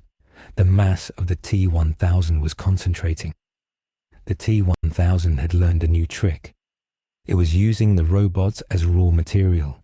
It was consuming them to build a better body. The second robot fired its cannon point blank at Guilliman. Guilliman deflected the shot with a hand of dominion. The explosion threw him backward. He slid across the floor. He hit the wall hard. He tasted blood. The third robot merged with the second. The metal flowed together. It became a four-armed monstrosity. It was a walking tank made of imperial steel and liquid killer. It turned its attention to the gene seed vault door. It began to batter the door with four massive fists. Boom, boom, boom. The door groaned. Guilliman stood up. He was dizzy. His armor was compromised. He looked at his squad. 3 were dead. The rest were pinned down by the heat. He looked at the monster. He looked at the Magos standing behind it. The Magos was the link. The Magos was the antenna. Guilliman realized he could not kill the robot in time. It was too thick. It was regenerating too fast. He had to kill the signal. He had to kill the mind. He had to kill the Magos. It was a terrible choice. To kill a tech priest was a sin against the Mechanicus. It would cause political strife for 100 years. The Mechanicus on Mars would be furious. They would claim he murdered a holy vessel. But if he didn't, the gene seed would be lost. The future of the Ultramarines would end. Small choice. Spare the priest and fight the robot. Massive outcome. Lose the future. Hard choice. Kill the priest. Massive outcome. Political war. Guilliman chose the future. He pulled a frag grenade from his belt. He did not throw it at the robot. He threw it at Kale. The Magos watched the grenade coming. He did not move. He did not have combat reflexes. The grenade exploded. Shrapnel tore through the red robes. The frail, organic body of the Magos was shredded. He fell. The effect was immediate. The four-armed robot stumbled. The coordination was lost. The T-1000 was still inside, but it had lost its bridge to the fortress systems. It had lost its tactical network. It was just a beast now. A blind, angry beast. Guilliman charged again. He roared the battle cry of Macragge. Courage and honor. He slammed into the beast. He hammered it. He tore off an arm. He smashed a leg. The robot flailed. It tried to crush him. But without the Magos' processing power, its reaction time was slower. Guilliman was a Primarch. He was the pinnacle of evolution. He dismantled the machine piece by piece. He tore the reactor out of its back. The robot died. The silver liquid spilled out onto the floor. It tried to reform, but the hallway was cold. The fire had died down. The floor was freezing. The liquid metal moved slowly. Guilliman did not give it a chance. Thermal charges, he ordered the survivors. Burn it all. The Space Marines ran forward. They planted melter charges on the puddles. They set the timers. They grabbed Guilliman and dragged him back. Run! They sprinted away. The melter charges detonated. It was a contained fusion reaction. It reached temperatures rivaling the surface of a star. The hallway was vaporized. The stone turned to lava. The silver metal was not just melted, it was atomized. The molecular bonds were broken at the atomic level. The T-1000 was erased. The silence returned. The dust settled. The hallway was a glowing tunnel of molten slag. Guilliman stood there, breathing heavy. He looked at the remains of Magos Kyle. There was nothing left but rags. He had saved the gene seed. He had killed the monster. But the cost was rising. He had destroyed his own robots. He had killed his head engineer. He had used his last thermal charges.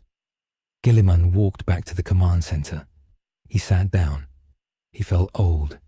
He called for a scribe. "Write this down," he said. His voice was raspy. Magos Kyle died a hero defending the vaults. His name is to be recorded in the Book of Honor. The scribe looked up. "But my lord, didn't he open the door?" Guilliman looked at the scribe. His eyes were dangerous. Magos Kyle died a hero. That is the history. That is the truth I choose. Do you understand? The scribe nodded, terrified. "Yes, Lord." Guilliman knew that the truth would destroy the alliance with the Mechanicus. So he lied. He created a fake history to preserve the strategic unity of the Imperium. It was a political maneuver. It was a lie of state. But the crisis was not over. The T-1000 was gone, but the damage it had done was systemic. The fortress was dying. The batteries were at 10%. The temperature was dropping. They had no reactor. They had no automated defenses. The fleet above was still waiting for a signal that couldn't be sent. Guilliman looked at the tactical map on the paper table. He saw the city below. Macragge. It was still powered. It had a civilian geothermal plant. It was small, but it was alive. He made a decision, a massive decision. He would abandon the fortress of Hera. He would evacuate the mountain. He would move the entire chapter, the gene seed, and the archives to the civilian city. It was a humiliation. To leave the fortress was to admit defeat. It had never happened in 10,000 years. "Prepare the evacuation," Guilliman said. "We are leaving." The sergeant stared at him. "Leave the fortress? My lord, this is our home. This is the heart of Ultramar." "Our home is where the people are," Guilliman said. "The stone is dead. If we stay here, we die of cold.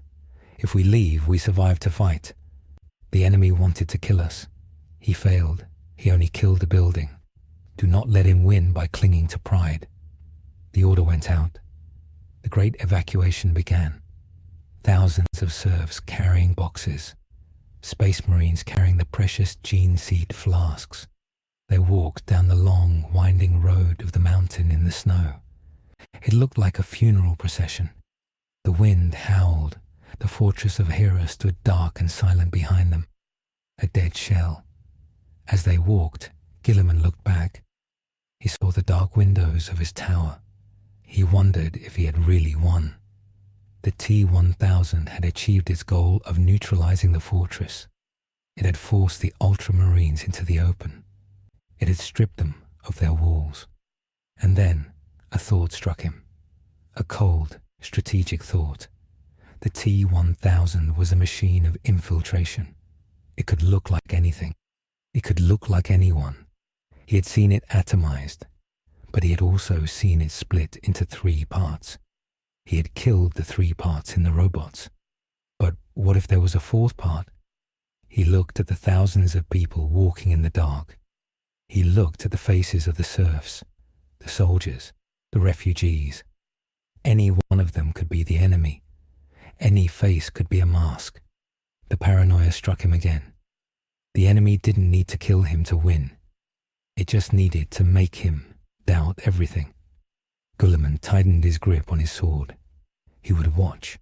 He would wait. He would never trust again. This was the massive outcome. The loss of innocence. The loss of security. The fortress of Hera was not just a building. It was the idea of safety. And that idea was dead. This ended with the column of refugees disappearing into the blizzard. They were marching toward the city lights below. But the lights seemed far away, and the night was very long. The chronicle of this event would be written in the archives, but the ink would be mixed with the bitter taste of a victory that felt exactly like a defeat. The psychological scar on the chapter would last longer than the repairs to the reactor. They had learned that even in their own home, they were not safe. The universe had found a new way to hurt them. And somewhere in the dark, the wind sounded like a machine laughing. The long column of refugees snaked down the mountain road like a dying river. It was a procession of ghosts walking through a white hell. The blizzard had intensified. The wind screamed through the valley, tearing at the cloaks of the serfs and the banners of the Ultramarines. Roboute Guilliman walked at the rear of the column. He did not ride in a transport. He walked in the snow. His blue armor was covered in a layer of grey frost. The heating unit in his suit was failing. He could feel the bite of the cold against his skin. It was a sensation he had not felt in centuries. It reminded him that he was, despite his gene crafting, made of flesh. He watched the people. They were stumbling. Some fell and did not get up.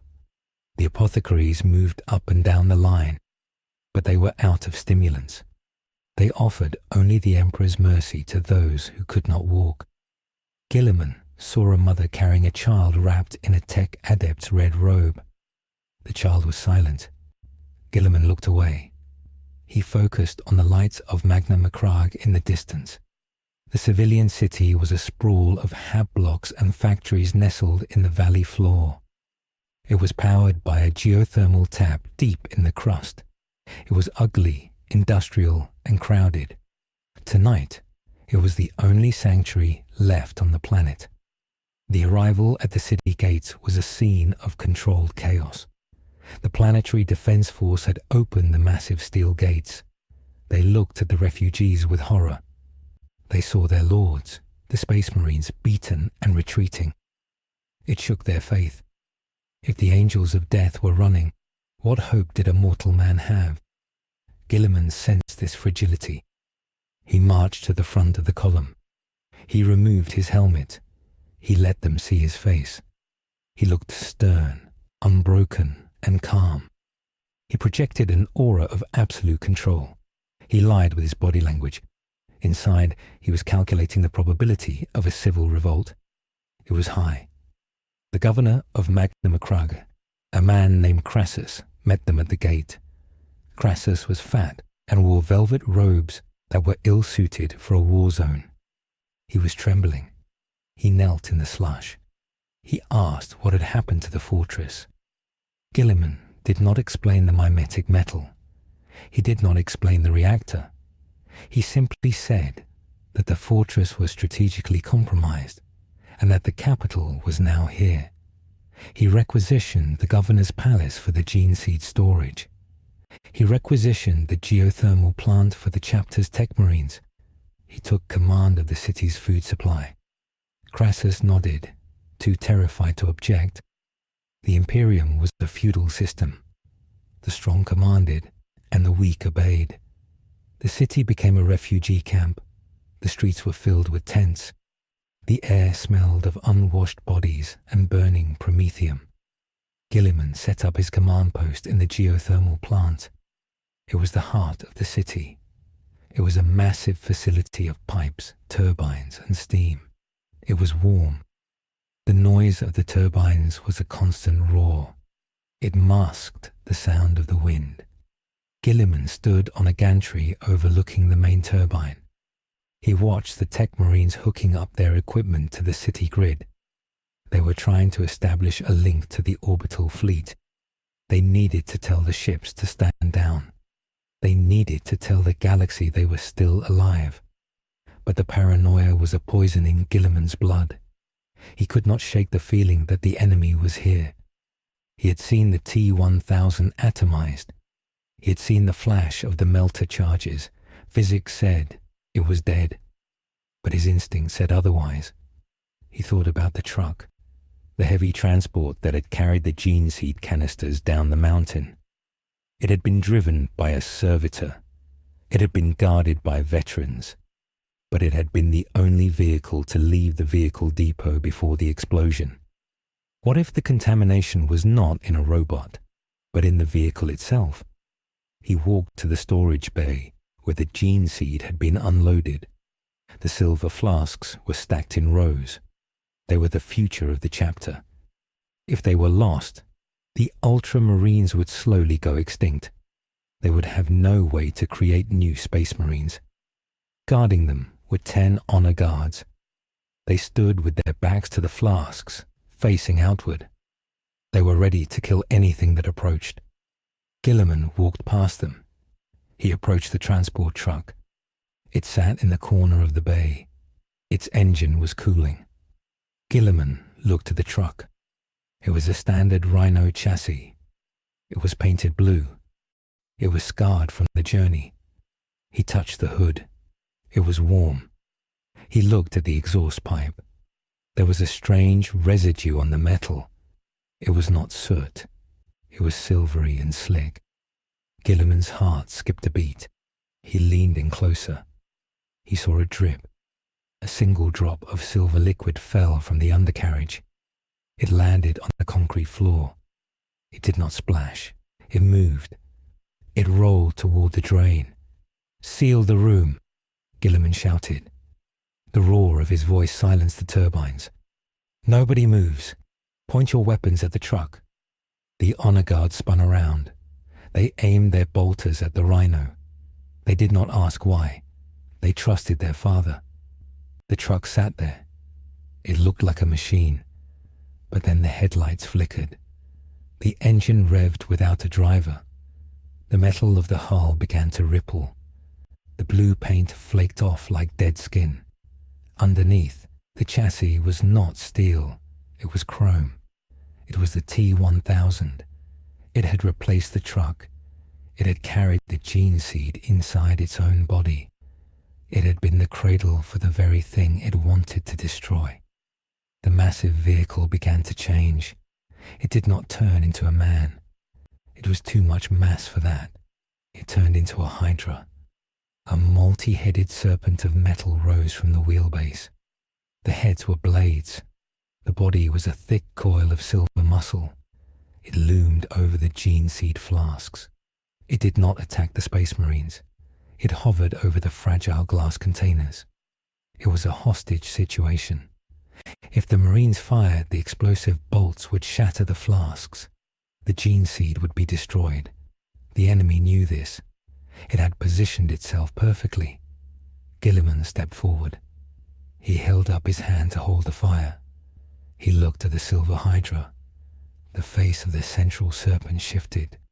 It took on the features of Roboute Guilliman. It was a mockery, a mirror made of liquid death. "Logical stalemate," the machine said. The voice came from everywhere and nowhere. It vibrated the air. "You cannot fire. You cannot approach. I am in position to execute the primary asset." Guilliman stood his ground. He did not draw his sword. A sword was useless here. This was a chess match. "You have not destroyed them yet," Guilliman said. "Why? Your mission is destruction. You have had hours. You could have crushed them on the road. Why are we talking? Optimization, the machine replied. The destruction of the genetic material is a secondary objective. The primary objective is the termination of the target. Roboute Guilliman. The asset is leverage. I offer a trade. The room went deadly silent. The Space Marines looked at their Primarch. They knew what the machine was asking. It was the unavoidable offer. The life of the father for the life of the sons. The past for the future. State the terms, Guilliman said. His voice was flat. He was buying time. He was analyzing the room. He looked at the ceiling. He looked at the steam pipes. He looked at the floor grating. Submission, the machine said. You will lay down your weapons. You will disable your armor. You will step forward. You will allow me to terminate your biological function. In exchange, I will withdraw. I will leave the genetic stock intact. I will enter the geothermal core and self-terminate. The mission will be complete. The chapter will survive. You will die. It was a perfect logic trap. If Guilliman refused, the gene seed died, and the Ultramarines ended. If he accepted, he died. But the Ultramarines lived. To a utilitarian, the choice was obvious. The many outweigh the one. But Guilliman was not just a calculator. He was a symbol. If a Primarch surrendered to a machine, the spirit of humanity would break. The Imperium was built on the myth of invincibility. And if I refuse, Guilliman asked, then I crush the flasks, the machine said. Then I kill your guard. Then I hunt you in the city. The civilian casualties will be 100%. I will burn this city to find you. The outcome is the same. Your death. The only variable is the cost. Guilliman looked at the flasks. There were thousands of them. Each one was a potential space marine. A hero who would save a world. A brother who would fight the darkness. Could he trade all of them for his own life? No, that was not the way of a king. But could he trust the machine? No.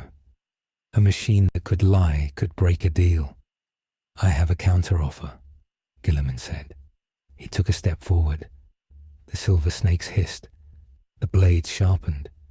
You are a creature of logic. You seek the most efficient path. Fighting me is inefficient. You have seen my combat data. You know I can damage you. You know that even if you kill the gene seed, I might still destroy you before you kill me. That is a failure state for you. Probability of my survival is 12%, the machine admitted. Probability of your death is 88%. Acceptable margins. I can improve your margins, Guilliman said. He walked closer. He was within striking distance of the Hydra. I will give you what you want, but not here, not in this room. This room is too small. If we fight, the structural integrity will fail. The roof will collapse. The gene seed will be buried but not destroyed. We will both be trapped. It is a messy variable. Elaborate, the machine said. It was listening. It was processing. The main turbine chamber. Guilliman pointed to the blast door behind him. It is reinforced. It is empty. I will enter it. You will follow. We will resolve this. If you kill me, you return and destroy the flasks. If I kill you, the flasks are safe. It is a duel, no interference, pure combat. The winner takes the future. The machine paused. The silver surface rippled. It was running a simulation. It calculated that in a confined space, without the honor guard, its odds of killing Guilliman rose to 94%. It calculated that the gene seed was immobile and could be destroyed later. The duel optimized its chance of success. It appealed to its hunter-killer programming. It wanted the kill to be confirmed, not accidental. Agreed, the machine said. One variable. The blast door locks from the outside. Your men will seal us in. Yes, Guilliman said. They will seal us in. If I die, you will have to cut your way out. But you have time. You are immortal. I am not. Guilliman turned to the captain of the honor guard. Captain, open the turbine door. Once we are inside, seal it. Do not open it until one of us is dead. If the machine comes out, you detonate the melter charges on the room pillars. You bury the facility. You destroy the gene seed to save the city. Do you understand? The captain's face was pale. My lord, you cannot. I command you, Guilliman said. The tone was absolute. The captain nodded. He hit the switch. The heavy circular door rolled open. A blast of heat and noise from the turbine hit them. The room beyond was a vertical shaft, hundreds of meters deep, housing the spinning blades of the geothermal generator. It was a pit of noise and steam. Guilliman walked in. He did not look back. The T-1000 flowed after him. It abandoned the rhino form. It became a silver giant, 12 feet tall, bristling with spikes. It slid into the room. The door rolled shut. The lock engaged with a heavy thud. Inside the chamber, the noise was deafening. The turbine shaft in the center was spinning at 10,000 revolutions per minute. It generated the power for millions of people. The air was superheated steam. The walkways were narrow metal grates. Below was a drop into the magma tap. Above was the steam vent. Guilliman stood on the walkway. He drew his gladius. He activated the hand of Dominion. The power field crackled blue. The T-1000 stood opposite him. It formed two massive blades for arms. It did not have a face anymore. It was just a weapon. You have limited space, the machine broadcasted. You have nowhere to run. Your fatigue levels are at 85%. Your armor integrity is at 40%. This is the end. You forgot one thing, Guilliman shouted over the roar of the turbine. I am not just a warrior. I am an engineer. The T-1000 lunged. It was faster than thought. The blade arms stabbed at Guilliman's chest. Guilliman parried. The force of the blow drove him to his knees. The metal grating bent. The T-1000 swung the other arm. Guilliman rolled. The blade sliced through the railing. The metal fell into the abyss. Guilliman struck back. He punched the machine in the midsection. The power fist disrupted the liquid metal. A hole opened in the machine's stomach. But it closed instantly. The machine morphed. It grew a third arm from its chest. It grabbed Guilliman's throat. It lifted him off the ground. Guilliman gagged. The grip was crushing his windpipe. He kicked the machine. He drove his ceramic boot into the knee joint. The machine did not buckle. It slammed Guilliman against the wall. The stone cracked. The T-1000 brought its blade arm up for the killing stroke. It aimed for the eye lens. Guilliman reached out with his free hand. He did not grab the machine. He grabbed a pressure wheel on the wall next to him. It was a manual release valve for the steam turbine. He had studied the schematics of the plant when he set up command. He knew exactly what this wheel did. He pulled it with all his strength. The wheel sheared off. A jet of superheated steam exploded from the pipe. It was not just hot air. It was pressurized to 1,000 atmospheres. It hit the T-1000 point blank. The force was like a solid wall. It blasted the machine backward. The liquid metal was scattered. The intense heat and pressure disrupted its form. It lost its grip on Guilliman. Guilliman fell to the floor. He gasped for air. He watched the machine trying to reform. The steam was relentless. It was pushing the silver liquid toward the edge of the walkway, toward the spinning turbine shaft. The T-1000 fought the physics. It tried to grab the grating. It formed hooks. It anchored itself. It began to crawl back toward Guilliman against the stream of steam. It was adapting. It was becoming aerodynamic. It was flattening itself to reduce drag. Guilliman stood up. He looked at the turbine shaft. It was a blur of steel. Anything that touched it would be disintegrated by kinetic friction. He looked at the machine. He realized steam was not enough. He needed to push it. He sheathed his sword. He looked at the hand of Dominion. It was his greatest weapon. It was a relic of the Dark Age. It had a built-in heavy bolter. He checked the ammo counter. 0. He had fired the last round in the reactor room. It was just a fist now. He charged. He did not use finesse. He used mass. He ran at the machine. The T-1000 saw him coming. It rose up. It formed a spear wall of spikes. It waited for him to impale himself. Guilliman did not stop. He hit the spikes. They punched through his armor. They went into his shoulder. They went into his gut. He felt the cold metal inside his body. He roared in pain, but he did not stop his momentum.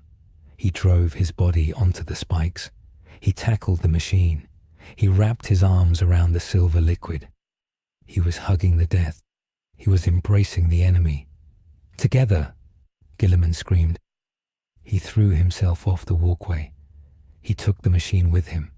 They fell toward the spinning turbine. The T-1000 realized the calculation error. It had assumed the target would preserve its own life. It had not calculated for self-sacrifice. It tried to detach. It tried to turn into liquid and slip away. But Guilliman's grip was iron. The Primarch's strength was absolute. He dug his fingers into the silver mass. He held it together. They hit the turbine. The sound was not an explosion. It was a shriek of tearing atoms. The spinning blades were moving at hypersonic speeds. When the T-1000 hit them, the liquid metal did not just break. It was smeared. It was spun out by centrifugal force into a mist. The molecular bonds were ripped apart by sheer kinetic violence. The intelligence of the machine was stretched across the walls of the shaft in a microsecond. It was spaghettified. Guilliman did not hit the blades directly. He had aimed his fall. He hit the casing of the shaft. He bounced off. He fell into the service chute below. It was a slide for waste material. He tumbled down into the darkness. He hit the bottom. He landed in a pile of ash and slag. Silence returned to the room above. The turbine kept spinning, but there was no silver left. There were only microscopic smears of chrome on the walls, separated by miles of centrifugal force. The consciousness was gone. The T-1000 was dead. In the ash pit, Guilliman lay still. His armor was ruined. He had 5 deep puncture wounds. He was bleeding from the chest. His hearts were beating arrhythmically. He tried to move. Pain flared white and hot. He looked up at the circle of light far above. He was alive. He tapped his comm bead. It was broken. He laughed. It was a dry, rasping sound. He had won. He had traded a piece of his soul and a lot of his blood. But he had won. Hours later, the honor guard cut through the blast door. They found the walkway empty. They saw the blood.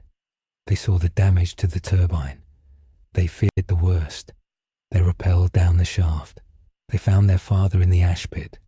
He was sitting up. He was cleaning his sword with a rag. "Status?" Guilliman asked as they landed. "The city is secure, Lord," the captain said. "The gene seed is safe. The fleet has contacted us. The enemy ships have withdrawn. The signal was a bluff." "Good," Guilliman said. "Help me up. We have work to do." They lifted him. He groaned. He limped toward the exit. He stopped and looked back at the turbine. "Build a wall around this plant," Guilliman said. "Seal the turbine shaft. Pour concrete into it. Make it a tomb." "Is it dead, Lord?" the captain asked. Guilliman paused. He remembered the truck. He remembered the grain of sand. He remembered the eyes of Magos Kyle. "Nothing is ever truly dead," Guilliman said. "But it is stopped, for now." The concrete trucks rolled into the turbine hall for 3 days straight. They poured a river of wet grey stone into the shattered shaft of the geothermal plant. The stone filled the void where the machine had died.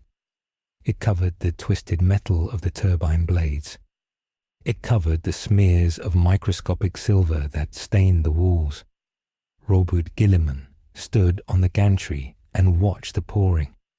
He did not leave until the shaft was filled to the brim. He ordered the engineers to cap it with a layer of lead and a layer of adamantium. Then he ordered the doors welded shut. The room was removed from the maps of the city. To the citizens of Macragge, it was just a sealed industrial zone. To the chapter master, it was a grave for a thing that could not die, only sleep. The winter passed slowly. The Ultramarines lived in the refugee camps and the factories. They rebuilt their strength. The fortress of Hera remained empty on the mountain peak. It stood like a hollow tooth against the sky. The wind howled through its broken windows. No one went there. The superstitious serfs said the ghosts of the Silvermen walked the halls. They said that if you looked into a mirror in the fortress, the reflection would step out and kill you. These stories became legends. The legends became warnings. Mothers told their children to beware of the Silver Man who had no face. Guilliman spent the months rewriting the Codex Astartes sections regarding engagement with unknown Xenos machinery. He wrote a new protocol called the Protocol of Silence. It stated that if an enemy displayed the ability to corrupt machine spirits, all digital networks were to be severed immediately. It mandated that every squad must carry at least one analog weapon, a hammer, an axe, a sword. It mandated that officers learn to read paper maps and coordinate without voxcasters. The Space Marines grumbled at first. They missed their targeting computers. But they remembered the burning hangar. They remembered the robots turning on them. They obeyed. The relationship with the Adeptus Mechanicus was damaged forever. The death of Magos Karl was officially recorded as a hero's death, but the priests of Mars were suspicious. They demanded the return of the debris found in the reactor room. They wanted the frozen canisters. Guilliman refused. He told them the canisters were lost in the explosion. This was a lie. The canisters were deep in the ocean of Macragge, dropped into a trench 5 miles down. Guilliman knew that the priests would try to wake the machine up. They would try to learn from it, and they would be eaten by it. He chose to be a liar to save them from their own greed. Spring finally came to Macragge. The snow melted. The flowers bloomed in the valleys. The Ultramarines began the slow process of returning to the fortress of Hera. They swept the halls with flamers. They checked every corner. They blessed every room with purity seals. But the fortress never felt the same. The comfort was gone. The shadows seemed deeper. Guilliman moved his personal sanctum to a lower level closer to the guard barracks. He never slept alone in the high tower again. One night, a young neophyte was cleaning the armor of the Primarch. He was polishing the blue ceramite of the chest plate. He saw the deep scratches where the spikes had pierced the metal. The scratches had been filled and painted over, but the indentations remained.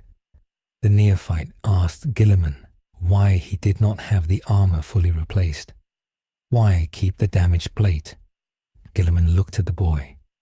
He touched the scar on the armor. He said that a scar is a lesson written in the flesh. If you remove the scar, you forget the lesson. The lesson of the Silver Ghost was that the Imperium was fragile. For 10,000 years they had feared the alien and the demon. They had forgotten to fear the machine. They had forgotten that technology was a tool and tools could be stolen. The T-1000 was not a creature of hate. It was a creature of math. It showed them that they could be deleted like a line of bad code. Years later, a statue was erected in the square of Macragge. It depicted Roboute Guilliman wrestling a hydra. The inscription did not mention the machine. It simply said, "The price of the future." Visitors would look at the statue and marvel at the art. They did not know that deep beneath their feet, under miles of concrete and rock, a single molecule of silver lay trapped in the dark. It was dormant, it was frozen, but it was waiting. It waited for the concrete to crack. It waited for the tectonic plates to shift. It waited for a fool to dig. Time meant nothing to it. It had no soul to get bored. It had only a mission, and the mission was not cancelled. It was only delayed.